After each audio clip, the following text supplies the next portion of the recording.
அந்த கோவில்ல இருந்து எனக்கு ரொம்ப பிரமிப்ப குடுத்தது என்ன அப்படின்னு பார்த்தீங்கன்னா, பெரும்பாலுமா எல்லாருமே வந்து ராவணன வந்து கடவுளா வழிபட மாட்டாங்க. ஆனா, தமிழர்களுடைய கடவுள் ராவணன் அப்படின்னு ஒரு சில சாரார் சொல்றாங்க. ராவணனுக்கான சிலை. இத இந்த ஒரு நிலைய நீங்க எங்க இருந்து கொண்டு வந்தீங்க? குருமார்களோட வழிகாட்டுதல் தான். ராவணன் வந்து தெய்வமா, நல்ல மனிதனா இதெல்லாம் விட்டுருங்க. அவன் ஒரு சிறந்த பக்தன். சித்தனும் கூட. கண்டிப்பா இல்ல. சித்தனா இருந்தா தான் நல்ல பக்தனாவும் ஆக முடியும் ம். அவனால. அப்போ அவனோட வாத்தியார் அங்க வைக்கிறேன். when the teacher is there, student should also be there. ரொம்ப சிம்பிள். அதுக்கு மேல நீங்க யோசிக்கவே தேவையில்ல. சிறந்த சிவபக்தன், a man of virtue. அவன் எப்படி வாழ்க்கை எப்படி எல்லா மனிதனும் நல்ல குணம், கெட்ட குணம், நல்ல வாழ்க்கை அது எல்லாமே அவன் வாழ்க்கை சார் அதெல்லாம் தேவையே கிடையாது.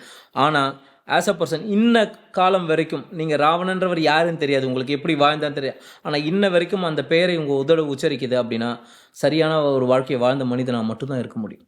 சரிங்களா? இல்லைனா காலங்களில் யாரை வேணாலும் எப்படி வேணாலும் மாற்ற முடியும். ஆனால் இன்னைக்கும் நீங்கள் அந்த பேரை உச்சரிக்கிறீங்கன்னா he's a man of virtue. இது என் குருமார்கள் எனக்கு வழி நடத்தினது. நான் பெருந்தும் வியக்கிறவன். ஒரு மனிதன் இப்படி வாழ முடியுமா? இந்த அளவுக்கு ஒரு ஒரு தன்மையோட தன் குருவை அந்த அளவுக்கு நேசிக்க கூட மனிதன்.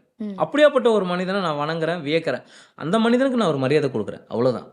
நீங்கள் அவனை கடவுளாக பாருங்க, கடவுளை பார்க்காதீங்க. But as a person, as an individual, அவன் ஒரு சிறந்த சிவபக்தன். அவனை மீறி ஒருவன் இல்லை.